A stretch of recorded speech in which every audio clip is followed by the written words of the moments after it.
जय जगन्नाथ हैप्पी रथ यात्रा समस्त को। तो मोर बहुत आशा थिला कि मु रथ टाणी बोली मो भाईर किंतु जो भाई वर्षा होची से मोर आशा पूरण करने को जमा ही देलानी। तो इवनिंग टाइम टे वर्षा छाड़ी मुझे बसती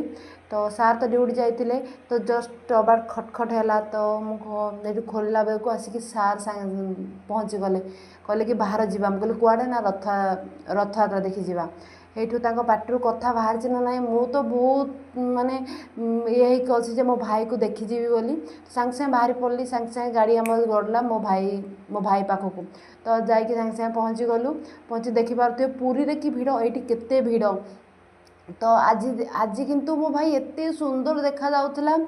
तो माने मु कहि भी पारिबिनी ताको देखिकी मो आखिर लुह भी झरीगला माने मो भाग्य ना थिला मो दिन बेटी रथ टाणी था किंतु मो भाग्य नथिला बोधे से मु टाणी पारलिनी। तो निश्चय जेमी थे बाहुड़ा को तो जेमी थे जीवी आ निश्चय ता रथ टाणी आउ देखिपे केते सुंदर लगुच तीन जन जाक तापर एठू बोधे मुझे दर्शन करी बोली बास वर्षा छाड़ी